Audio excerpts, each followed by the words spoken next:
We got 7 different stories from 7 different media news outlets. It's time for another episode of Regan's Newsround. Let's go.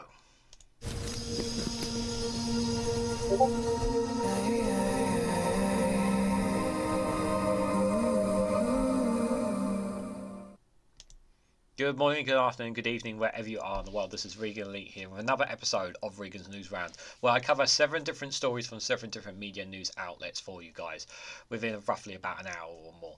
And we start with The Guardian here with the headline that the UK tips into recession in a huge blow to Rishi Sunak. GDP fell 0.3% in 3 months to December after a collapse in retail sales in the run-up to Christmas. So, it's not good. But also, there was also many economics that were predicting this, that this would likely happen and this would occur. Now, obviously, I'm no economic expert. I'm no financial expert in any way, shape, or form. But what I do know is that when we're in a recession, things are bad, and there are lots of things that are factored into why the United Kingdom is in a recession. So, there's a couple of factors. So, some people will argue that maybe the war in Ukraine may have played a part in it. That is a global issue. I don't think that that's necessarily the main factor into contributing to the recession, but it may have played a part into it in terms of our economy. So it's entirely possible, considering all things considered. So it may have played a part in it, but I don't think it's one of the most significant parts. One of the other significant parts that people have tried to claim as well is that we still haven't recovered from COVID and the pandemic, which I don't agree with that assessment at all, simply because it's been a couple of years now since COVID-19, and pretty much many other nations have recovered to reasonable places at the moment, I would say. I know people try to make this comparison with Germany all the time, and people keep making the comparison with Germany. Well, what some of these idiots who fail to realise whenever they keep making these comparisons with Germany is that Germany is in a much worse place is because they're cutting their ties with Russia, and a lot of their energy supply was because it was connected to Russia and because of the war in Ukraine, which is why Germany are in the situation that they are in. And whenever they keep comparing Britain's situation bad, they always look at Germany and they don't point out one of the biggest reasons why Germany is in the hole that it is in. So that's one of the factors there. Then there's obviously one of the other things is obviously Brexit. Something that only we did, nothing that Europe or America. You can't say that other countries are in that same situation. So Brexit, of course, has played a key role in that. So for those who ask, how has Brexit played a role in that, Regan? Well, to starters, obviously, businesses are struggling when it comes to importing goods. Importing and exporting goods has become increasingly difficult for businesses, for small and medium businesses. Many businesses have either shut up shop or reduced or downsized, or have had to increase more costing, increase their prices of their businesses in order to continue going, to have continued work in relationships with other businesses in the EU. Some of those businesses have had to try to look for outside of non-EU. Some of them may have been successful. I would say most of them have not, based on businesses and how they are doing. There are so many factors around Brexit which has caused this as well. One of the others is, of course, is the lack of workers. So we don't have a lack of workers, which means that when there isn't enough people working, that means there's not enough people working in the Britain's economy, which means that there's not enough people spending in the economy, which means it's just not working really. You need more people working in our country and spending money. Which is what ties into what I think one of the biggest reasons why we are in a recession, and that is the cost of living crisis. For me, it is one of the bigger factors just behind Brexit. Now, why do I think the cost of living crisis is the biggest reason why we are in a recession? When people cannot spend money, it means that businesses don't make money. It means that shops don't make money. It means that everyone is worse off as a result. We have this. There's many cycles out there where person works hard, they come back with their pay, and then they spend some of that money back into the economy, into the British economy, whether it's in shops, high streets, online, whatever. Spends money back into the economy, right? Back into retails and what, and the business makes money, and then obviously a percentage of that gets taxed. Obviously, goes back into the treasury and whatnot. That's just like a cycle, isn't it? Yeah, of how and at the same time, obviously, yeah, Britons and all that, we pay our taxes and whatnot. That cycle is shrinking because bills cost way too much. So you have an issue where our energy bills are sky high, our water bills are sky high, our council tax is sky high. We have our National Healthcare Service. This is a big one, yeah. So people will honestly, and it's been highlighted before, so I want to remind people of this. The National Healthcare Service is contributing to this recession. The crisis that the NHS is in is contributing to the recession as well, because we have a significant number of people who are unable to work, who are unable to do their job because they cannot get a doctor's appointment or they can't get the treatment for whatever it is they need. It can be something as small, it can be something really huge, an emergency as well. That could be life or death situations for some people. Because we have a national healthcare service in crisis right now, and the significance of people not getting the treatment they need, you end up with a workforce being stuck at home, as opposed to those people who are unwell or unfit to work, then end up having to be being paid by the taxpayer system because our NHS is not working. So because our NHS is not working, it means that I have less workers in the workforce, which means that these people are relying on benefits, yeah, in order just to scrape by, and some of those benefits that they're getting are not enough money for them to be able to pay their own bills, which means is that their savings that they've had in there to buy a home or whatever is getting ebbed away because they're stuck in a rental or mortgage or whatever situation because they're not well and they're not able to work the normal work that they used to have, which means that what can then eventually end up is they can end up homeless because they obviously will use up all their savings and then not have enough money for themselves, which is unfortunately the situation.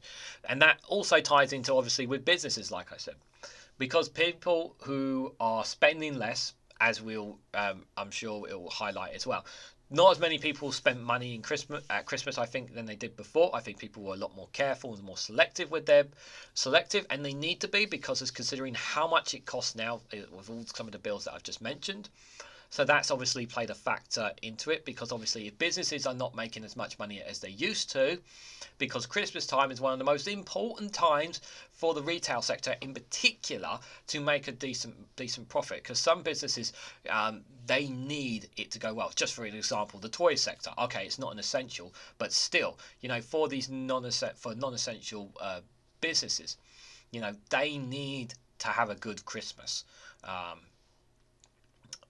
And pretty much every retailer really needs to have a good Christmas as well. Supermarkets as well, is that people will be spending less. They were looking at cheaper options because of their bills. And you have people in the middle incomes who are not having the same amount of money as they used to, going towards the lower incomes, and then those who are on the lower income thresholds are falling even further down. And like I said, when they're not able to pay their bills and the money that they're earning is not being enough, what can end up happening? They end up becoming homeless or end up living with relatives. But if they don't have any relatives, they end up out on the street. And also, you have to play into factor what happened with the Liz Truss and the Kwasi Kwarteng kamikaze budget, which completely destroyed the housing market. So mortgages are going to be absolutely unpayable for people, and I don't know how people are going to be able to pay their mortgages when their next rates come in. It's just not going to be a good situation as well. Then we have a situation, obviously, with kids not being able to feed themselves. That's playing a factor into it as well. See, all these things, guys, and you can see the picture that I'm painting here of what's happening within the UK. So all these things are happening. So to say that a recession was not on the card is very, all things considered, yeah, this was coming. But can we get out of it? I do believe we can get out of a recession. I do believe that the UK can recover from this. It's a question of how did the Conservative Party government respond to this? How does Labour approach themselves? Because they've already rolled back on their £28 billion green investment. It's now gone down to £23 billion or something. Are they going to roll back even further on green investment as well? That's a question mark we need to be asking ourselves as well. Because that's their main flagship policy, isn't it? The green energy, the whole green energy thing. So how are they going to respond to this recession now when it comes to whenever their manifesto comes out? So that's going to be a question I think that people need to ask as well, because there's already a great deal of concern about having trust in Labour Party, but I know a lot of people, obviously like myself, don't want the Conservatives back in power, but that doesn't guarantee a free vote for Labour either. But having said all that, let's read into this, guys. So I've rambled on for too long. So the UK economy fell into recession at the end of last year as hard-pressed households cut back on spending amid the cost of living crisis and a heavy blow to Rishi Sunak's promise to kickstart growth. The Office of National Statistics says gross domestic products GDP fell by a larger than expected 0.3% in the 3 months to December after a decline in all main sectors of the economy and collapse in retail sector sales in the run-up to Christmas. Like I said, if people don't have money to spend, that means businesses are going to suffer. And if businesses and retailers not going to make the same amount of money that they're used to, it means they're going to make cutbacks. It means that people who were working 20, 30-hour contracts are going to be offered to take on 12, 20, are going to have to be paid. They're either going to take a lesser hour contracts. Those who are on 8 or 4 hour contracts may likely lose their jobs just to make up the thresholds. Somebody somewhere suffers as a result of the changes that is happening in the UK. Someone somewhere, because of where we are going. It follows a drop of 0.1% in the third quarter, confirming a second consecutive quarter of falling national output, the technical definition of a recession. Official confirmation of a recession will embarrass the Prime Minister before a general election expected this year, having made growing the economy one of his flagship priorities for government. Rachel Reeves, the Shadow Chancellor, said Sunak's promise was in tatters after years of economic stagnation under the Conservatives. This is Rishi Sunak's recession, and the news will be deeply worrying for families and businesses across Britain, she said. I don't think Rishi Sunak cares. I honestly don't think he cares at this point. I think he's just, if he generally gave a damn about his position, he'd be doing a lot more. I just think at this point it's just kind of like just dragging it.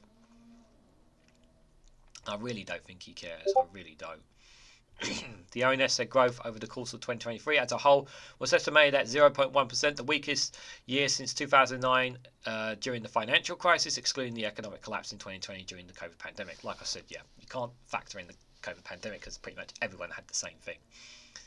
Highlighting a deep economic mandate as households come under pressure from soaring prices and high borrowing costs, official figures show economic growth per head of the population shrank for 7 consecutive quarters, the worst performance since modern records began in 1955.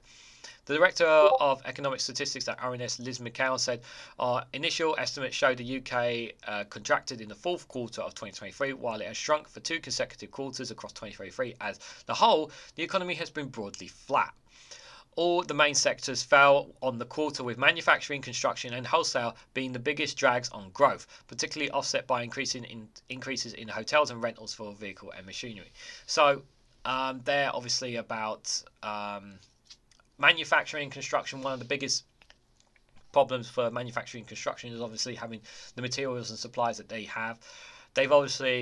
I generally believe that they've not been able to obviously, I think Brexit's been a factor in obviously our manufacturing and construction area in terms of getting the materials and resources they need in order for them to build and manufacture whatever it is, whatever department in their sectors that they've been able to do.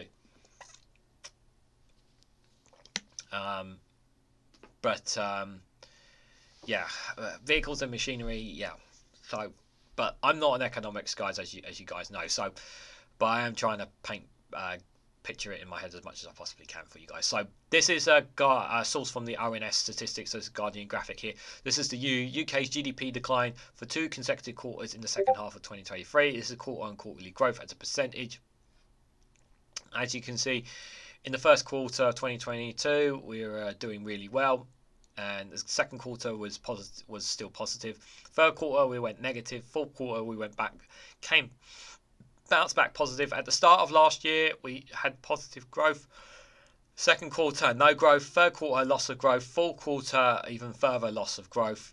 So we're going in the wrong direction, basically, is essentially what's happening. So this kind of, a recession definitely until something is done. Economics had widely expected a shallow recession at the end of last year as households came under pressure from higher borrowing costs and rising prices for everyday essentials, forcing cuts everywhere. Widespread strikes across the economy and heavy rainfall also dampened activity. More recent snapshots from the economy have, however, shown a rebound in consumer confidence since the start of the year, buoyed up by the prospect of interest rate cuts from the Bank of England as inflationary pressures cool. So this is also from the RNS statistics here. The UK GDP is estimated to have increased by 0.1% in 2023. The GDP monthly index from 2019 there. Now, obviously, I'm like I said, I'm not an expert when it comes to this stuff, guys. But what you can see here is that it was going up in 2007, and obviously, I think that's when we had the financial crash. And then from 2010 onwards, it has been slowly. The GDP has been going up, pretty much all throughout austerity and the last 10 years. Could it have gone higher, maybe under Labour? I don't know. You can speculate for yourselves on that. Like I said, I'm not an economic expert. And then obviously there was the big dip in 2020. You can't really take that too seriously, guys. As I said, that was due to the COVID-19 pandemic, so everything had to stop. And then it went back up again, and then it dipped again a little bit because we had lockdowns. But we've come back up, and as you can see, guys, since then we've not really been steadily going up, but just been kind of flatlining, as you can see from the graph there. It's kind of flatlining, going a little bit up and down, but nothing really that making it go up. And so we've been very stagnated for the last few years since pandemic. So Andrew Bailey, the bank's governor, this week downplayed the significance of the quarterly GDP figures, suggesting they were signs of an upturn in the economy that would become clearer in the months ahead. So that's when Andrew Bailey, the Bank of England, when the governor of the Bank of England is saying that obviously gives you some optimism about where, some optimism. So hopefully, I hope what he's saying is true, and there is a bounce at some point. The Chancellor Jeremy Hunt said high inflation is the single biggest barrier to growth. Right, they've always kept banging on the Conservative government about reducing the inflation. Problem is, people need better wages. People need money in their pockets, and unless you do one of those, unless you're going to do something about them, you're going to keep having this problem. People need money in their pockets so that they, some people want to save, obviously, but some people do want to spend, but they can't spend if they don't have money in their pockets, especially if all their money is going towards paying bills. Inflation does not reduce prices. Okay, it doesn't reduce prices. The way inflation works is that it reduces the increase in prices. It slows it down. It doesn't stop prices increases. It doesn't reduce prices increases. It just slows down the rate at which prices increase. So it doesn't really. So it's not the biggest priority. Which is why half an year has been our top priority while interest rates are so high. So the Bank of England can bring inflation down. Low growth is not a surprise. But there are signs the British economy is turning the corner. Forecasters agree that growth will strengthen over the next few years. Wages are rising faster than prices. Now, if that's true, it needs to be a hell of a lot faster, because the gap between our wages and prices is we need to close that gap. That gap seriously needs to be closed for the sake of people being able to look after themselves and basically be able to afford a decent cost of living, because that is one of the big factors there. Mortgage rates are down. I'm not so sure about that. Just ask Liz Truss in her kamikaze budget. And unemployment remains low, although times are still tough for many families. Yeah, some kids aren't even getting fed in this country, by the way. We must stick to the plan, cutting taxes on working businesses to build a stronger economy.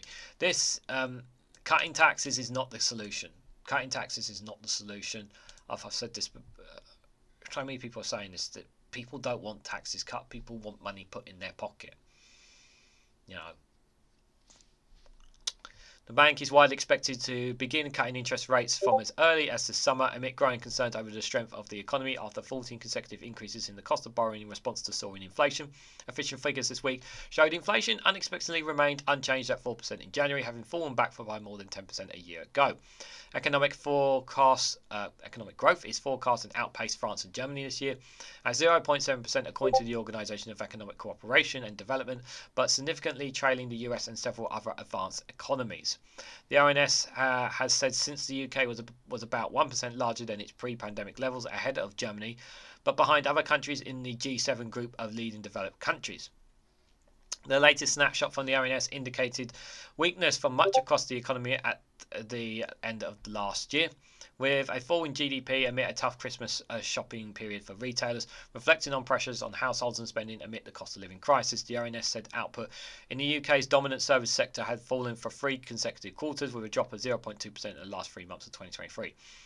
Suren Few, the economics director at the Institute of Chartered Accountants in England and Wales, has said, although the shallowness of this recession provides comfort, these figures also confirm that our economy remained locked in a circle of persistent stagnation throughout 2023 as a mirage of health headwinds, including high inflation, weighed heavily on activity. Yeah, so just quick final thoughts as we said, guys. It's going to be a while before we find a way out of this. And I just hope that I do hope Labour have a plan to grow the economy. I'm so sick of hearing that word, growing the economy. But I hope they do have a plan of some sort, a realistic plan, than just cutting taxes. What Labour have, what the Conservatives have been saying, something different. Obviously, you'd like to think the Green Prosperity Plan will be one that will make a massive difference. But considering that they've already U-turned on some of it already, it's very concerning to say the least, guys. Well, that went much longer than expected, that first article, guys. So the next one, guys, is obviously, it's an exclusive from Sky News. It is to do with Labour. The headline is Labour activists face disciplinary action if they support the abandoned Rochdale candidate Azhar Ali. An email to party activists seen by Sky News says the Labour by-election campaign in town has now ceased after Azhar Ali's comments about Israel came to light. So for those, he's made some really disparaging comments, Azhar Ali, and he's not put himself, and obviously his comments, which are not in the same rhythm, considered anti-Semitic by Labour. They've had to kind of pull their support for him, but the only problem is that they can't replace him because the candidacies are kind of already locked in. He is still a few weeks, I think, still before he has his by-election at the time of this recording. But there is a fear that perhaps someone like George Galloway could get in. Could get in. There has been I've seen 1 or 2 polls that suggest perhaps maybe a lot of people were turning to the Green Party. Perhaps they could take it as well. I'm not so sure. Can Azhar Ali actually hold on to the seat? I'm not so sure either. It's a real mess, and it's really bad look for the Labour Party. This is. I know people are trying to play this down like it's not as bad as it should be. From some of the Labour supporting guys, but it is a problem. It is a bad thing, and it's a bad thing that it's happening now in an election year. And my argument to those is that they should have known about this. They should have responded to this. The higher ups should have been informed about this. And if they're not cross-referencing and checking every single Labour candidate and their history before they bring them up when the general election comes, well, they bloody need to do, because you're giving the Conservatives ammunition and you're planting more seeds of doubt in whether people want to support Labour. One of the things that I really want is I want this Conservative government gone. I really, really do. But at the same time, I'm very, very sceptical of Labour. I'm very critical of Labour at times as well. But I just want Labour to do what's in the best interest of England and the rest of the United Kingdom. I really do. But I do have struggled to believe that. I really do, considering some of these U-turns that they've been doing. And they initially, what's even more embarrassing about this, and we talked about this on the Snowflake Watch on Wednesday's live stream, is that they initially supported Azhar Ali. They initially supported him, and then initially they supported him after the comments, still backed him as a candidate, and then Keir Starmer basically overruled them all and basically said, no, he's gone. Everyone pull your funding out and everything. And it just made those who backed him beforehand look completely stupid. Where was the communication there? I think that's my first fault. Where was the communication? Like, the moment this come out, Keir Starmer should have made a point-blank decision right there and then what he was going to do. But there wasn't a point-blank decision straight away. Like, he's saying he took decisive action. No, he didn't. He dividend delayed is what he did. And this has made Labour look extremely bad. And for those those Labour activists, what's the point in them trying to support a abandoned Rochdale candidate if Labour pulled out? What's the benefit for them? Here they face disciplinary action. I'm going to have to say, well, yeah, you will face disciplinary action. You should just stay out of it, if at this point, because I understand. I'm not going to discuss about Israel and Gaza, and then I've spoken about it enough times. But regardless of what your feelings on there, you're not helping. You're not going to make a difference. I don't feel by supporting him at this point, because he's not going to be in that spot come he's not going to be there after the general election anyway. So, yeah. So Labour have told its activists that they face disciplinary action if they continue to campaign for the party's abandoned Rochdale by-election candidate Azhar Ali. The party's branch in North West has emailed activists in the region to warn they must no longer canvass for Mr Ali now that Labour have withdrawn its support for its candidacy over alleged anti-Semitic remarks made this last year. His party's rulebook states that support for any political organisation or candidate that is not Labour is prohibited. Mr Ali first faced criticism when the Mail on Sunday reported that he had a meeting of community activists last year that Israel deliberately allowed the Hamas atrocities to take place in order to give it the green light to invade Gaza. I'm just going to come out on the limit and saying there's no evidence to support this claim. It is a conspiracy theory. I've not seen any evidence to support this whatsoever. This is not the first time I've heard this conspiracy theory, but there has been no evidence to support that this happened at all. There is no evidence to support that Israel deliberately allowed Hamas to commit these atrocities. There's no evidence to suggest that as of the time of this recording. But obviously things can change. But as of right now, it is a conspiracy theory and nothing more. A number of shadow ministers initially stood by Mr Ali and said he would remain the candidate in light of the unreserved apology for the deeply offensive, ignorant and false comments.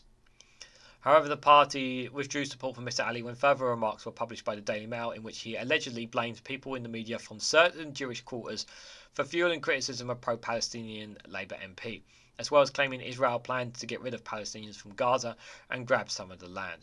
Yeah, it's... Again, I understand his feelings on the matter. I really, really do. My apologies. I understand his feelings on the matter. I really, really do. But when you're in a party like that, especially one that has a right-wing media ready to gun you down at the slightest of opportunities, you really need to. You have to bite your tongue. You have to bite your tongue, regardless of how you feel about it. I know there's going to be people in comments saying that who will say to him, okay, he made silly comments, but he should not have been pushed like this. But he should not have made them, guys. He really should not. I understand the anger. I understand the anger about what's happening there. But yeah. It also temporarily suspended him from the party pending an investigation. On Tuesday night, Labour suspended another of its prosperous parliamentary candidates, Graham Jones, after he allegedly referred to effing Israel in the same meeting where Mr Ali was reported to have made the comments.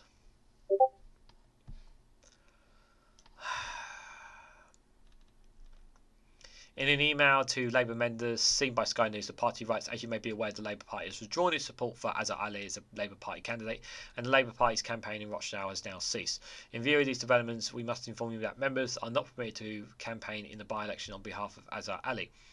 If members are found to have done so, they'll be subject to disciplinary action in accordance with Labour Party rules. Yeah, we understand that this news may come as a disappointment to many of you. We would like to thank you for your hard work in challenging circumstances. So Keir Starmer insisted on Tuesday that he had taken decisive action, even though he didn't take decisive action in the situation. to withdraw the support of Mr. Ali, saying it's vitally unprecedented to withdraw support for a candidate in the way that I withdrew my support for the candidacy yesterday. That's what a changed Labour Party is all about. However, the Labour leader has been criticised for not acting immediately after Mr. Ali's remarks came to light.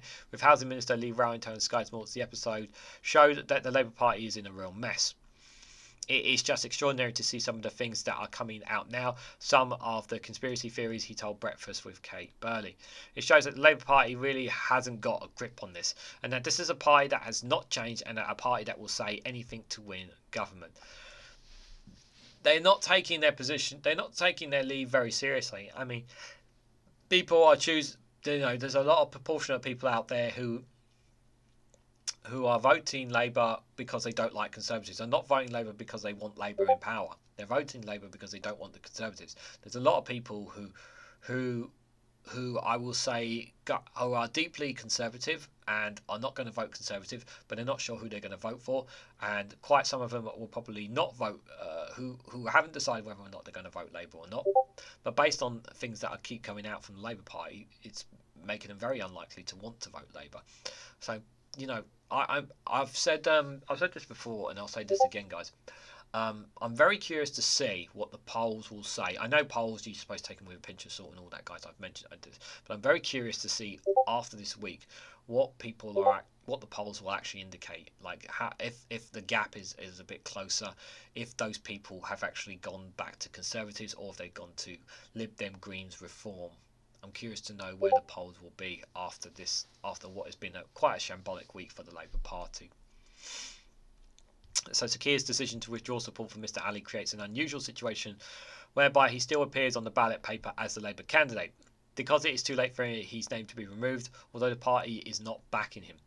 Labour has also confirmed that in the event Mr. Ali wins the contest on the 29th of February, he will sit as an independent MP upon entering the Commons. The incident with Mr. Ali has also angered those on the left of the party, with the campaign group Momentum accused Keir Starmer of double standards of trying to save one of their own.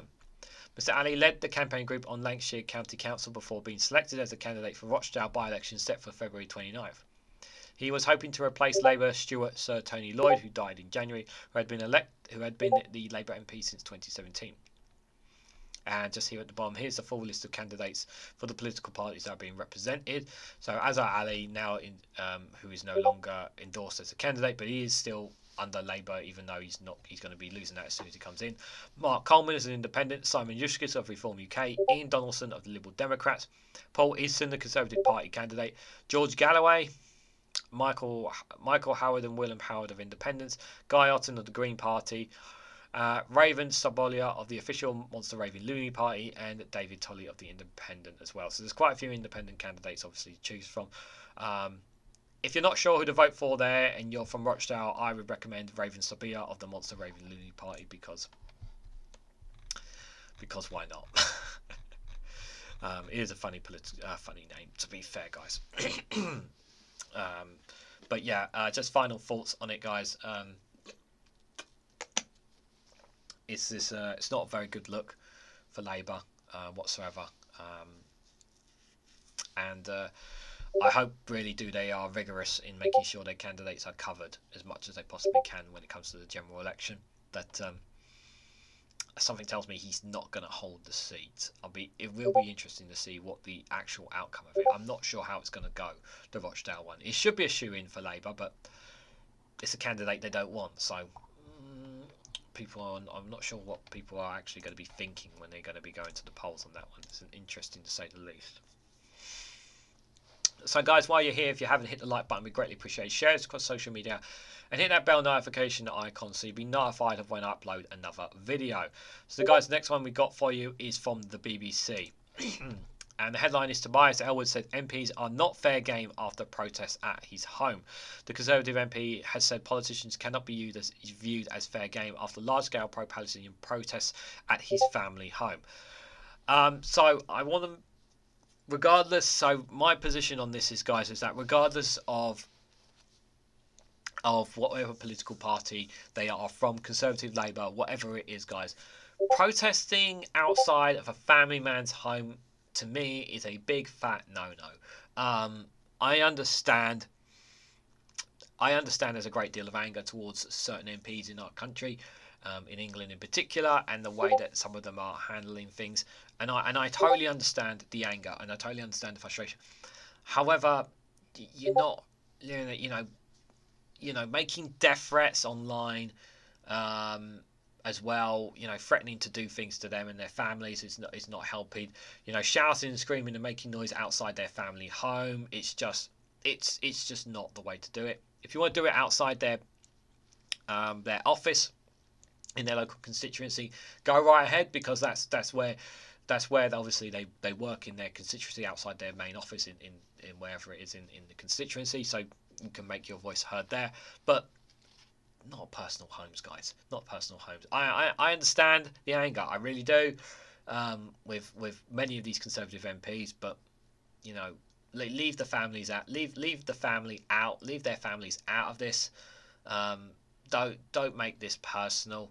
Yes, I know that these people are terrible, but I don't agree with these. Whatever your gripe with any MPs, guys, going to campaign, protest, and outside their home. It's not right in any way, shape, or form. So I have to say, I do, regardless of what you may feel, like I've said about the Israel-Gaza war situation, whatever you may feel about the situation, protesting outside their home, its personal home, is not going to fix things, guys. It's really not, and also it makes because it's pro-Palestinians there, it also makes the Palestinian march people look bad. Those who are fighting for those who want the war to stop. It's not helping the cause in any way, shape, or form as well. So a Conservative MP has said politicians cannot be viewed as fair game after large-scale pro-Palestinian protests at his family home. Tobias Ellwood told BBC Radio 4's programme the bar of acceptable treatment of MPs was falling. More than 60 people, including some holding Palestinian flags, gathered at his home on Monday to call for the Gaza ceasefire. And why? What was the purpose of this? What is the purpose of this? What are you trying to achieve by doing this? And what is? I want to know in the mindsets of them when the group of people decide to do this. What was their purpose in doing this? What did they think they were going to achieve by doing this? You're not going to achieve anything by doing this outside a politician's home. You're not. Mr. Ellwood and his family were not at their Dorset home at the time after police warned them to stay away. Yeah, they had to stay away from their own home because of it as well. Speaking to Evan Davis, Mr. Ellwood said, "We were heading that way and we were advised not to go to the property. Arriving through that crowd would have antagonised the situation." Yeah, they would have done. The Bournemouth East MP praised the police, who he said arrived very, very quickly. "Having picked up on that intelligence, they blocked my driveway. They protected my property with their vehicle, and an armed response unit was positioned around the corner," he said. And also, you're wasting police time as well. You're also wasting police time. Dorset police officers were deployed to Mr. Ellwood's home, but no arrests were made, and the protesters left at 8:50 GMT time. Organisers of the protest said it was entirely legal in response to the Israel bombing in Rafah in southern Gaza, which was the place of shelter for more than 1.6 million refugees. But I'm asking these protesters, what is doing it outside a family man's home? What is this going to do? What is this going to achieve? They said they wanted Mr. Ellwood to call for an immediate and unconditional ceasefire in Gaza. Well, you sure as hell convinced him, didn't you? When asked about the difference between legitimate protest and intimidation, Mr. Ellwood said, "All MPs expect criticism from time to time. It comes with the territory, but the bar of acceptable treatment is falling." This was not. You can call this intimidation because you're going too far. This is going too far, guys. Advertising the private address to mobilise an aggressive immediate rally at an MP's residential property, impacting not just on the family but also neighbours as well, is a step too far. 100%. Those neighbours there who are just trying to live. It was also for the neighbours around there as well. That's not fair. What about the neighbours in that area as well? That's not fair on them as well. Another thing to add. And you're also upsetting the family as well, like I mentioned. Who is this benefiting? You're not. And here's the most frustrating thing, guys. Even if Yeah, let's say hypothetically, right? Even if Tobias Ellwood was was in the home when it happened and came out and said, "I agree with you. I'm going to go into the House of Parliament and call for immediate ceasefire." Do you know what would happen when he does that? Yeah. Do you want to know what's going to happen? Nothing. Nothing is going to change over there. Yeah. All you're going to do is win a moral ground, a moral high ground, saying yes, we convinced him to take the moral high ground by standing outside his home. All you're going to do is win a moral high ground from him. But you're not going to change what's happened. You're not going to change what's happened. You've wasted your time. You've wasted the police's time, and you've wasted him and his family time, and you've upset and antagonised a neighbourhood as well, who are probably thinking, you know what, for some of those neighbours who are probably in that area, you know what they're probably going to be thinking? They're going to be thinking, you know what, I actually want more laws to stop more protest. That's what they're going to be thinking in that neighbourhood now. That's what the mindset is like. You know, we can't trust any protesters. These protesters have got to go. You're just giving them more ammunition. So well done, Palestinian protesters, because all you've done is made things more difficult for everyone. This cannot be normalised in any way. Democracy is clearly not a good place if it becomes the norm. Yeah, whoever was in charge and made that call, should be sacked. Should be really sacked, because it was unprofessional in every single way, guys. Like I've said, outside their office, march out, do it outside Downing Street. There's lots of places where you can do it, but not a person's private home. Come on. When it was put to Mr. Ellwood that he was not someone who seems to have taken a stridently pro-Israel position, the MP said that it was a sign of protesters' ignorance. He said he believes political curiosity should be encouraged, but insisted MPs cannot be fair game to be attacked in this way. We are losing the art of how to disagree as politics become ever more angry and hateful, he said. But your party is also driving this premise as well. It's very important to highlight the Conservative Party have driven this premise with their rhetoric as well. So you guys have just as much enhanced the rhetoric on this as well. But Mr. Ellwood reiterated that he will not be deterred by his attempts to intimidate me, saying it motivates me further to stand up for what he believes in. The Prime Minister, Rishi Sunak, appeared to reference the protest when he wrote on X, "Democracy is built on free debate, but increasing MPs have been targeted by aggressive mobs who are exercising those freedoms. We will never let those who intimidate prevail. This Parliament's MP security is protected and our democracy values upheld. Nothing is more important." And I don't need to read the rest of it because you already know what's going on there in them, as I'm not covering the Israel and Gaza situation in particular, but just obviously more like just final points, guys. Yes, I understand the anger, the frustration, what's going on in Israel and Gaza, and I do have to rinse and repeat it a few times, but don't do it outside their home. Don't make death threats to them, because you're not helping anyone. You're not gonna change their minds. This is not the way to win hearts and minds, guys. This is not the way to win hearts and minds. If you want to make protest outside their office, go right ahead and do it. You're more than welcome to go and do that. It's perfectly all right, but don't do it outside their personal homes, guys. Just don't. It's just not. And what probably is likely to happen as well is he's probably going to get he's going to have to move home as well to protect himself. So the next one we got here is an exclusive from iNews, guys. I've covered it in a video at the time today at the time of this recording already, but kind of to expand on it a bit more, guys.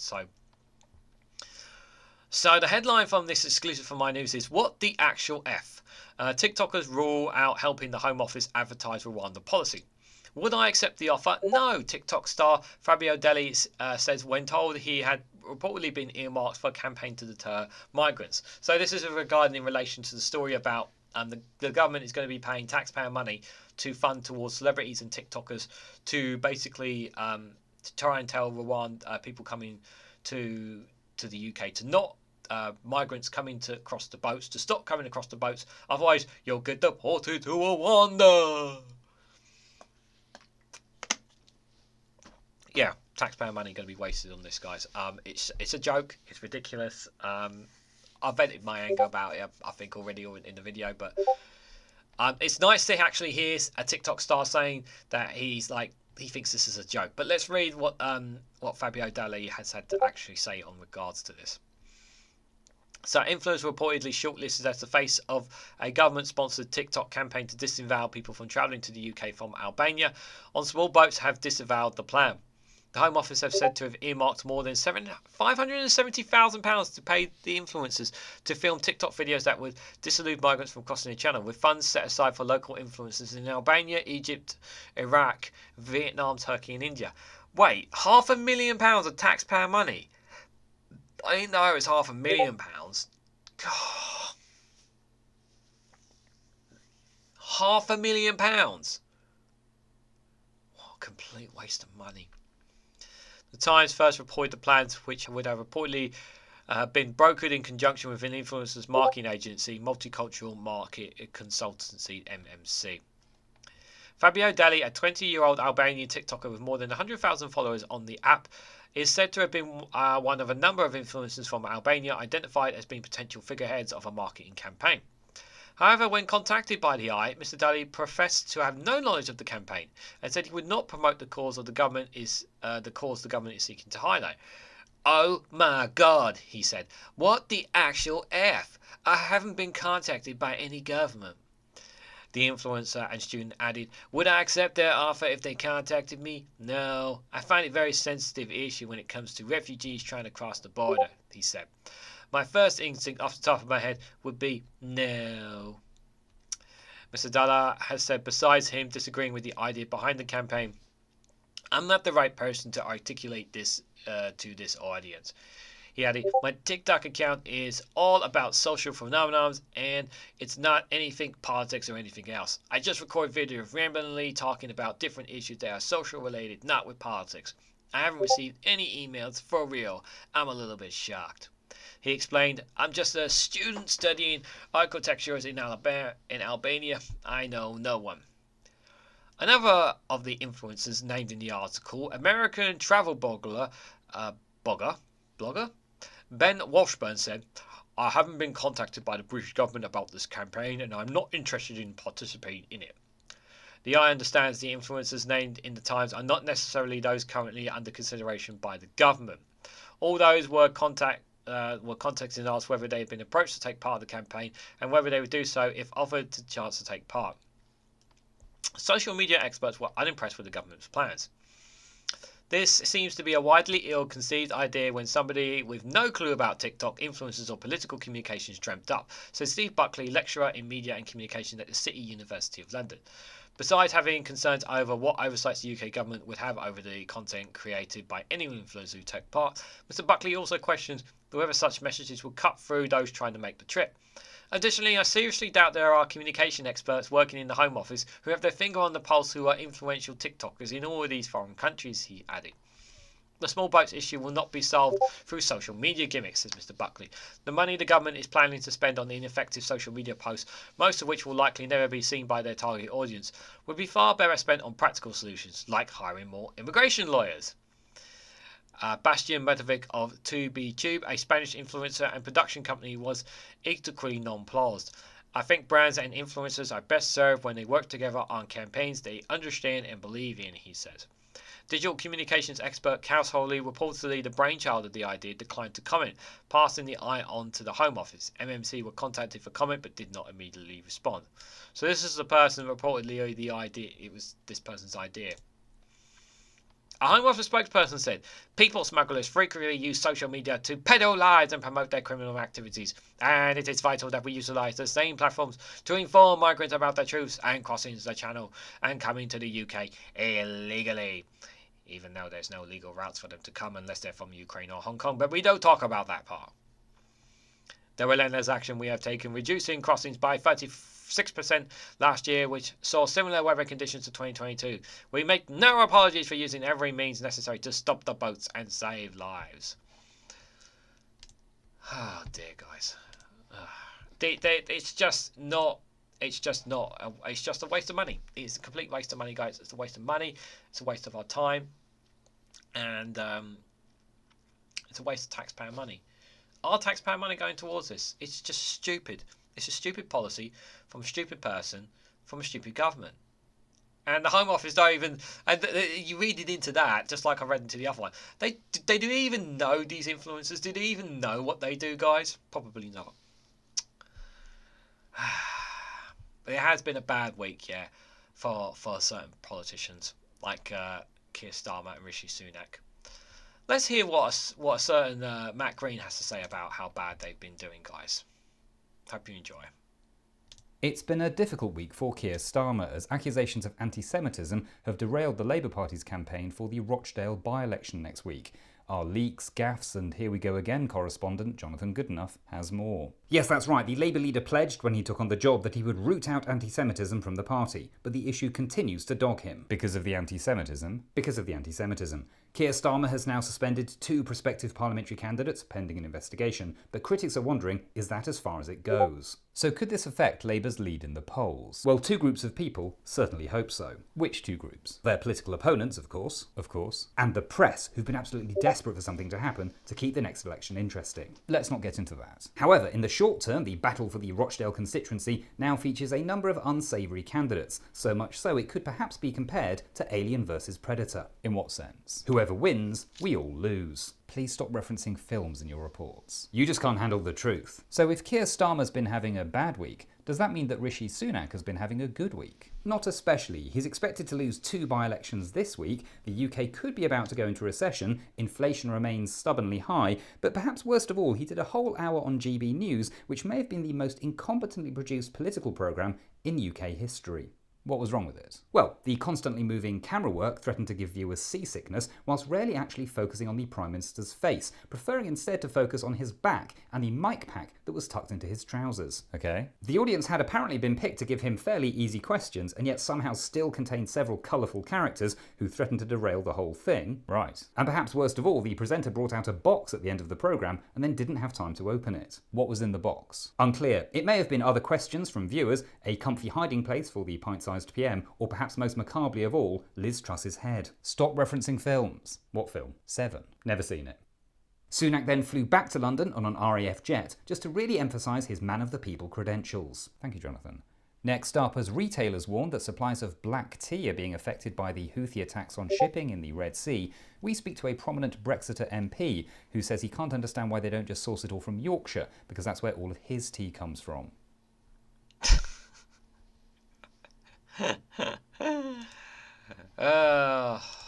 Matt Green, thank you so much as always. Really appreciate that long one. It was a very, very long one, guys, from Matt Green. I hope you guys really enjoyed that. Just before we go to the next article, we've got 3 more to go through, guys, just before we obviously have gone rambled on a bit longer than normal, but that's all right. So guys, while you're here, if you want to financially support me and the work that I do as part of this channel, you can do so by becoming a YouTube member. For as little as 99p, you get access to some additional exclusive benefits, as being a YouTube member for just 99p, or there's an upgraded one at $2.99 where you get early access to my content. The moment I've complete them and upload them onto YouTube, you get instant the access to them before they come out on their scheduled time. Also guys, if you want to, as well as another way of supporting me financially as well, you can do so by becoming a Patreon supporter of mine, where you can also get access to exclusive content on there. I drop 1 additional video every Monday to Friday, political news on there, as well as some other additional content behind the paywall if you guys want to join me on there. And I also do exclusive content on Rumble. That's free, by the way. If you have access to a Rumble account, or you don't have one, on some certain parts are blocked off, but if you want to get additional content on whether it's covering some news across happening in the world, you can do so by checking out my Rumble. The link is in the description down below. I do 1 video a day every Monday to Friday on there as well. So guys, we're going next to the Independent, and this one is a bit more from America as opposed to the UK, but obviously it's to do with a certain person being told to do a certain thing. So the headline from this Independent is Marjorie Taylor Greene lashes out over Cameron's Nazi appeaser comparison, stating, frankly, he can kiss my ASS. I do not want us to show the weakness displayed against Hitler in the 1930s. He came back for more, costing us far more lives to stop his aggression, the UK Foreign Secretary writes. So, I don't know why this. So the best way to describe Marjorie Taylor Greene, for those who don't know, the best way to equivalent her is to think of Liz Truss. Now, think of somebody who has a bit more oomph and a bit more prowess to her, but it's also still a bit up here. That's kind of what Marjorie Taylor Greene is. And she's really is a bit off the wall, a bit crazy. But you can even make a comparison probably to Suella Braverman as well. But some of her comments and that she's made so many times an absolute backside of herself on many occasions. But these comments here that she's had with Sky News, was kind of embarrassing. So it was only a briefly period, but even I've seen the clip, and you can check out the clip yourself from the article here. But she did not fully comprehend what she was saying as well. But let's just read into it a little bit just to get your heads around what this is all about. So the hard-right Republican Congresswoman Marjorie Taylor Greene said the British Foreign Secretary David Cameron can kiss my ass after he urged the US Congress to pass aid to Ukraine to avoid repeating the mistakes of the past, citing the appeasement of the Nazi leader Adolf Hitler in the lead-up to the Second World War. The Democratic Senate has already passed a bill which would send further aid to Ukraine, but the legislation faces a steep uphill climb in the House. So David Cameron obviously just wants to get this, or is urging the US to kind of sort itself out and get the bill that's been going on in America. Just to sort themselves out, because they need Ukraine are desperately in need of this aid, and Republicans are holding out on it, and Trump is trying to stop any kind of aid from US going to Ukraine. In an op-ed published in the Hill on Wednesday, Lord Cameron wrote, "As Congress debates and votes on this funding package for Ukraine, I am going to drop all diplomatic niceties. I urge Congress to pass it. I believe our joint history shows the folly of giving in to tyrants in Europe who believes that in withdrawing boundaries by force," he added. "I do not want us to show the weakness displayed against Hitler in the 1930s. He came back for more, costing us far more lives to stop his aggression." So for those who don't know the context of the World War, just to give you a quick recap. So we gave concessions, the British Empire, Britain, France, and European nations back just before World War II. We gave the Germans concessions when it came to Czechoslovakia at the time. An agreement was made, and then Hitler ignored it and just took the rest of Czechoslovakia straight after. Not straight away, but eventually he just took it. So his word, he basically just went against it. And this is the same characterization that David Cameron is making, is that if you make concessions with Putin, he's just gonna roll back on them or steamroll over them. Is basically the point that he's making. I do not want us to show the weakness displayed against Putin in 2008 when he invaded Georgia. Yeah, that was a really bad for the country. Nobody was paying attention too much back then because eyes were elsewhere. Or the uncertainty of the response in 2014 when he took Crimea and much of the Donbass. Yeah, here, and obviously that was really bad as well because the world didn't really react when he took part of Ukraine. And gave him the green light to say, "Hey, they're not coming after me. You might as well start preparing to invade Ukraine." Before coming back to cost us far more than this aggression in 2022, Lord Cameron, a former UK Prime Minister, argued, "I want us to show the strength displayed since 2022 as the West has helped Ukrainians liberate half the territory seized by Putin, all without the loss of any NATO service personnel." James Matthew of Sky News asked Miss Greene, David Cameron says that you should vote through the funding for Ukraine. What do you say to that? I think he tried to compare us to Hitler also, Mrs. Greene said, mixing up the appeasers who conduct Lord Cameron did cite and the Nazi leader. He didn't actually say that. He didn't say the Republicans were that. He did not. I'm pretty sure that's not what he said. And I think if he did say that, it would have been highlighted everywhere. So Marjorie Taylor Greene obviously not hitting her faults right again. Mrs. Greene had previously faced criticism for making comments comparing the use of masks during the pandemic to the Holocaust.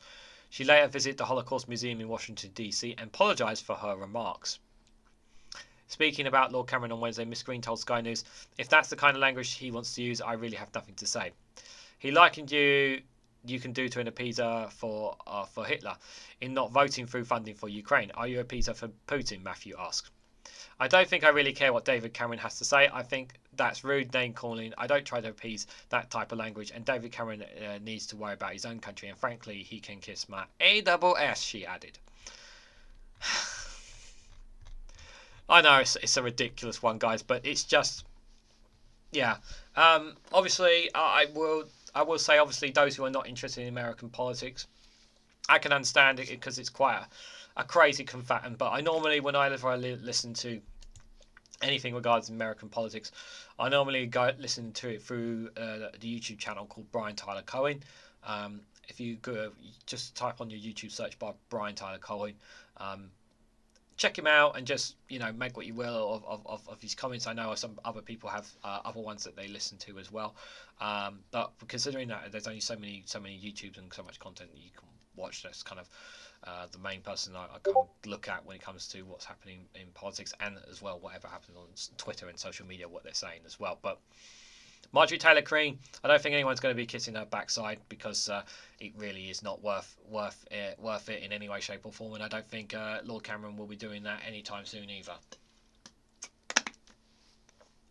They're not helping anyone with their situation, the Republicans. But yeah, she's a very silly person. Is the way to describe her, guys.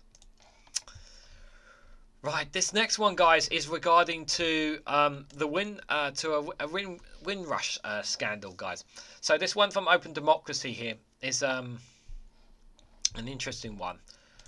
So the headline reads that the Home Office blames the Windrush victim, 87, for not appealing his ban from the UK. So Reynolds Simon Thompson has had to raise thousands of pounds to launch a legal challenge despite his Home Office admission. So obviously we're going to read into it, and I have not read the article, guys, but what I will say, just before, so we can read it here.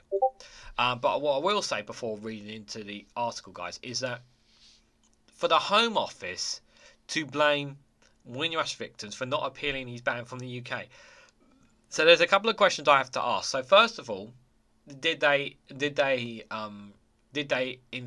send letters? Did they send I don't know. Well, emails might not have been the same thing, but did they send letters and emails telling them that they can appeal, or did how did it come to this? And I think it's quite infuriating, this headline where it says the Home Office blames the Windrush victims for not appealing his ban. Now, obviously, like I said, we haven't read into it, so I don't want to jump too much on it. But at the same time, I've been covering so much about the Home Office and some of their mess-ups that they've been doing lately. It's quite, considering the mess-ups that they've been doing over the last several years, are we surprised that the Home Office would say something like this? Probably not. So, yeah, I mean, it's pretty darn bad, to say the least, guys. And I think, the Windrush scandal was pretty darn horrible as it is, and for an 87-year-old victim to be told it's your fault, it does seem very distasteful. But let's read into it, guys, to get a better understanding of the story. So an elderly Windrush victim has had to raise thousands of pounds to challenge his ban from the UK, even though the Home Office accepts it may have resulted in an error by a broader official 36 years ago. So that right there, so it right there, just that first paragraph before I even read the rest. So it says there, he has had to raise money to challenge his ban from the UK, even though the Home Office accepts it may have resulted in an error by a border official 36 years ago. So even though there may have been a result, he's still being told, no, we're not, we're not help, it's your fault for not appealing.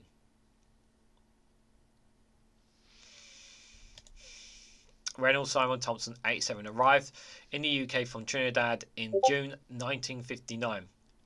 He worked in Bournemouth, Hertfordshire for 6 years. I'm familiar with Bournemouth. And was given settled status. I used to actually work there a long time ago as well. Not anymore. He even travelled to France in 1964 and was let back into the UK with no issues or restrictions. In May 1965, he went back to Trinidad to take up a new job, believing that he had indefinitely leave to enter the UK and he would be able to return without restrictions in the future. When he tried to move back into the UK in 1988 with his wife and 3 children, his indefinite leave status was not acknowledged and they were only granted 6-month visitor visas. The family stayed for 2 weeks and went back to Trinidad when Reynolds couldn't secure indefinite leave to remain. Despite the Home Office admission that he may have made a mistake in refusing his re-entry, Reynolds had been told the problem is his fault for not challenging it. His son Rafad Simon Thomas, who also lives in Trinidad, said they have essentially admitted that an error was made by the entry clearance clerk. But then they put the blame on him for not pursuing it, rather than saying it was an error made, let's try and fix it now. So, because someone on the border officials back in 1988 made a mistake, rather than actually just fix that situation, they're just going to say, no, you've got to appeal it, no, you've got to deal with it. Talk about customer service, right? With Rafika's help, Reynolds was able to move back to UK under the Windrush scheme in January 2023. Wow, that long. But his application was denied in September. The Home Office told him he did not qualify under the scheme as his indefinite leave status had lapsed and he had no longer had connections to the UK, despite still having nieces and nephews here. He no longer had connections to the UK, despite having nieces and nephews here.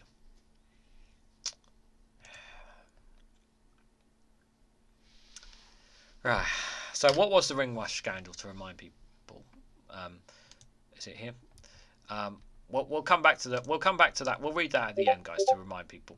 So people who have indefinitely leave to remain in the UK are subject to a 2-year rule, meaning that they lose the right to live permanently in the UK if they have been out of the country for 2 years or more. Indefinite leave to enter is different, meaning there is no time limit on entering and leaving the UK.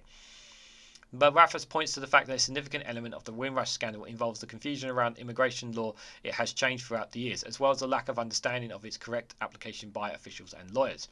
In its response, the Home Office accepted that it was apparent that Reynolds was anticipating indefinite leave when he returned in 1988, and that he was expected to be able to move back to the UK as he believed was best practice was the practice at the time. It said that at worst, based in the Reynolds accounts, failing to recognise his leave to enter status in 1998 might have been a result of an error by a border official. However, the Home Office then went on to blame Reynolds for not taking the matter any further. But you're the ones who screwed up, so you're the ones who should be dealing with it. Why should he have to deal with it if you're the ones who screwed up? Maureen Michelle, co-founder of the Windrush Legal Advice Clinic in Wolverhampton, added, they put the responsibility of the victim who didn't and wouldn't have understood I don't know what that word is, of that legislation at the time. However, Reynolds have the wherewithals or the understanding to fight an immigration authority back in 1988. They definitely took advantage of the fact that many people won't fight against authority. The immigration service is like a police force to a certain degree. So if they say you're not getting entry in here, how are you going to argue that? They definitely want to take advantage of the fact that many people won't fight against authority. With support from the Windrush Legal Advice Clinic, Rafa has filed an application for a judicial review to challenge the Home Office decision. and to secure indefinite leave for his father. He argues that the Home Office acted unlawfully in refusing to reconcile that Reynolds did have indefinite leave to enter the UK in 1988. Rafa is also arguing that he and his mother and siblings should not have been subjected to any conditions when they landed in the UK in 1988, with Reynolds due to rights given to them under the Immigration Act 1971. He told Open Democracy that in his response to him, the Home Office completely ignored the law that could have proved his father had an indefinite leave to enter. He said that his interpretation is that it didn't matter where he lived as long as he had been admitted to the UK without conditions between July 1962 and December 1972, and that he was not subject to those conditions on the 31st of December 1972. He believes both these requirements were met. Rafa and the Windrush Legal Advice Clinic believe that they can get this heard in front of a judge. The interpretation of this law, known as Section 34 of the Immigration Act, it will make clear that Reynolds will know whether he'll have any recourse. Unless I take the Home Office to court, they're not going to read or acknowledge this section as applicable to me. But to take them to court, I have to spend thousands of pounds or just force them to do their job, he said. Michelle added, unfortunately, it happens a lot. Pieces of legislation that can actually help claimants win their case, or at least support them when they say are overlooked by legislators or people representing them. But challenging the Home Office decisions costs a lot of time and money, which often places a barrier on access to justice from Windrush victims. The pre-action protocol letter isn't cheap, she said. It has to be drafted by a lawyer. Even getting to the stage where Rafa has managed to issue the pre-action protocol letter is only because of the GoFundMe page. So if you can imagine the stages in which he's had to go through to get to judicial review, this is why it racks up to into the thousands in the end. So I think that there's a link here, guys, that takes you to it. If I remember to add it in the description, I will do. But if not, if you want to contribute to his GoFundMe, I think if you just click the link click the article, guys, and then just scroll down to it. If I don't put it in the description. You would never imagine that it would cost so much. This is why so many people go through life not being able to exercise their rights, she added. No real deep thought went into the Windrush comprehensive scheme because it isn't fit for purpose. Michelle drew parallels with the post office scandal that destroyed hundreds of people's lives. Many of people were imprisoned, many of them died before they even get their outcome. They lost their livelihoods, which is in a way which the government is dealing with people, black, white and Asian. If you look at the government's approach to these people, let alone the approach to black people, we already know that they're on a sliding scale. Black people are right at the bottom. And I don't believe there is a priority really to the rights, the wrongs of people of the Windrush generation.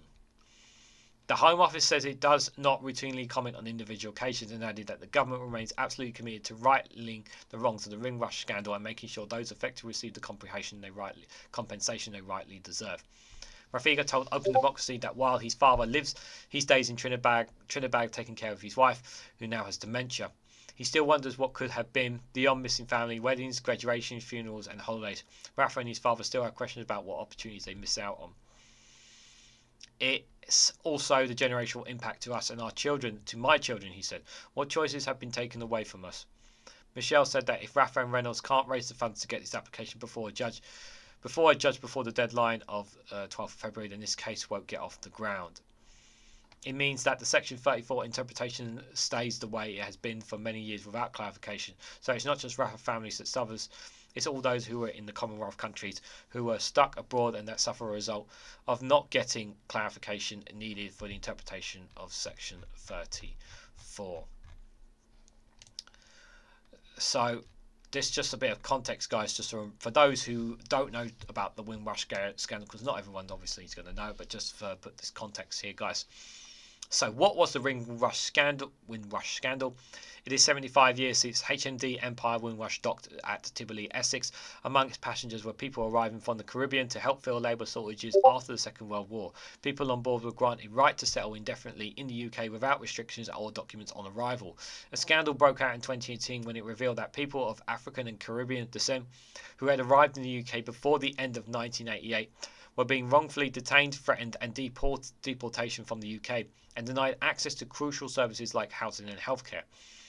It was part of a fallout from a hostile environment legislation introduced under Theresa May's premiership at the Home Office in the early 2010s, where public services, including banks and the NHS, began cutting people off from essential services by policing their immigration status.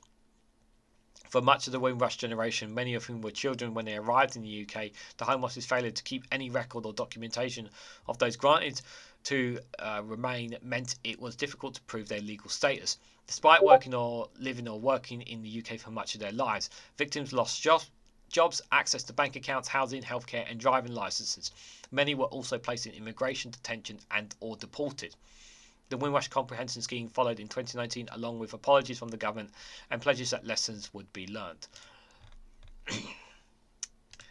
Yeah, it's one of the big atrocity scandals that happened that's happened, guys. Too many scandals in the UK, guys. Far too many scandals, guys. So we got one more. I got one more article for you guys, and this one is from Byline Times. If you haven't already, please hit the like button and share this across social media so others are notified of this video, guys. So this one is an interesting one. So the headline from Byline Times is Conservative promos banned from local newspaper after party wrongly suggested the paper endorsed the candidate. So a political line has been crossed and we are angry, the paper's editor wrote. Ooh. So basically, I've only read a little bit of this, guys, but to give a bit of context behind this. So the understanding is that the political party campaign here are saying that the paper endorsed them when the paper did not endorse them, and they're saying that this local paper in this local area is endorsing the Conservative Party candidate, essentially, and they're saying, no, that's not what we're doing. So let's read into it to get our heads a bit around it. Yeah. I've never voted Tory before, but I'd like to help their plans to help families. But it actually, someone painted rich on the side of that quotation at the end of it there. So it actually says, I've never voted Tory before, but I like their plans to help rich families. So someone just kindly put that up there. So a local newspaper editor has hit out a Conservative parliamentary candidate for putting out a leaflet that wrongly implies the paper had endorsed his campaign. So Joseph Dalmash, the Conservative candidate for Ruby and Buckington in the upcoming general election, used a quote from the Ruby's advertiser in party material, which editor Phil Hibby said gave his impression it was an endorsement. This quote stemmed from an article about Dalmash's nomination as the Conservative choice for the parliamentary seat, taking over from the retiree MP Mark Paisley. Local press title Hold the Front Page had reported. So Hibble hit out in a comment piece on the title site stating, a political line has been crossed. We are angry. Many of you would have seen a leaflet from the Conservative Joseph Dalmash that seems to have an endorsement from us, the Ruby advertiser. We are politically neutral and never endorsed a candidate. We will take action so this never happens again. So this is a photo from the local Conservative leaflet from Ruby Advisor, and it says, someone who Ruby credentials are not in doubt. He grew up in Rugby and both his parents worked for the NHS. He went to primary school in Bicton and then to Lawrence Sheriff. That's not really an endorsement there. It's just kind of just some background on the candidate. So I don't see how that's an endorsement, if I'm honest.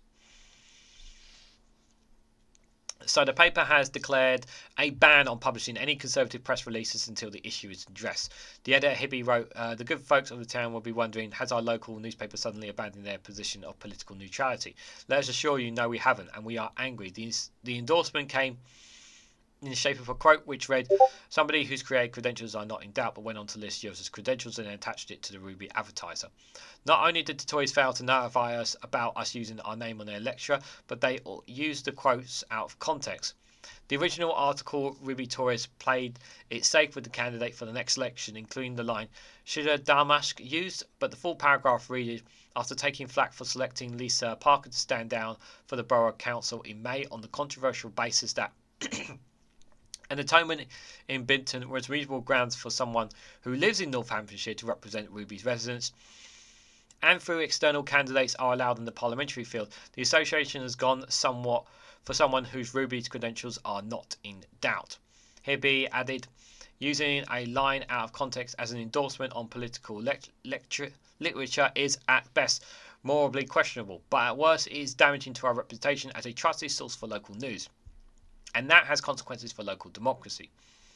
We have asked the Tories to make a public statement about this, and we will not publish any of their press materials in their editorial space until the matter is resolved. Using our name as an endorsement for a candidate that is never acceptable and deeply unfair to the people of Rugby. A Labour source told Byline Times, people trust their local paper to give fair and balanced views of local and national politics, but the Tories want to erode that trust with silly tricks to undermine good journalism. Sunak promised integrity, accountability and professionalism at every level. Instead, we got impersonation, ambiguity and poppycock. Hibble claimed in his piece that Simila Damish had defended the pamphlet in a phone conversation. This is Simila Damish told Byline Times, as you correct identically, a quote was used from the Rugby advertising an article in a recent leaflet. It was not intended to be an endorsement, and no member of the public locally has raised this misinterpretation with me or the Rugby Conservative Association. We believe that anyone who has read the leaflet or will read it in the future will be able to determine it is used as a quote. We do not believe that it meets the definition of an endorsement. The quote contains factual information reported by the Rugby advertiser. We did not include the quote in an effort to suggest I was preferenced as a candidate by the newspaper, but to draw attention to what Ruby Advertiser has itself reported and printed in the public domain. We have removed a line from the Labour source which suggested Clement Darish had made up the quotes. This was incorrect and we're happy to amend. Interesting. So they're saying that it's not an endorsement. The paper is saying it is an endorsement. It's a bit of a sort of thing. So you're not really 100% sure where it's actually going there. So it's an interest. I don't know. I think maybe it's more of a miss. I think the local Conservative should have contacted the paper and simply said, "Can we use your quotation in our leaflet?" That's what they should have said. They should have asked to take it. So, and they're saying obviously that it's not an endorsement. They're saying it's not an actual endorsement. But the thing is that they took that quote and put it in their leaflet without even acknowledging the paper in any way, shape, or form when they put it on their leaflet. So while the argument about whether or not it's an endorsement or not, and I have to say it doesn't say an endorsement, but what they could have done is they could have put the quotation in there and not put the paper in there. They could have done that. But if they were going to put the paper on there and the quotation on there, they would have just asked, look, can we just put your quotation in there? we're going. And if they put like in small print just below saying this is not an endorsement from the paper or something like that, just to put in small print, there would be no issue, I'm sure. But the fact that they took the quotation, never even told the paper, just undermines. It's an undermination of trust, and it's a paper that's very well loved and respected because of its neutrality when it comes to politics. There. Obviously, and it's not helped anyone. And yeah, what Labour have said there about it is undermining. It is undermining trust in local newspapers and broadcasters there. So, but yeah, it's a bit nasty to say the least, guys. But so, guys, what did you think of today's Regan's Newsround? What did you guys make of the articles that we covered? We covered quite a lot today, and I've really talked a lot about pretty much quite in depth about all of them, to be fair, guys. Gone very, very long today. I hope you guys enjoyed Regan's Newsround. I hope you found it interesting, informative, helpful. Maybe food for thought. Let me know what you guys thought about any of the articles in the comment section down below. But just before you go, guys, if you can, please hit the like button, be greatly appreciated. Share this across social media and hit that bell notification icon so you'll be notified of when I upload another video. And subscribe, because it really does help support the channel. And if you want to go one step further and financially support me in the work that I do here, you can do so by becoming a YouTube member for as little as 99p, or joining me on Rumble or Patreon for exclusive content there as well. So thanks everyone for watching, and I hope to catch you all very, very soon.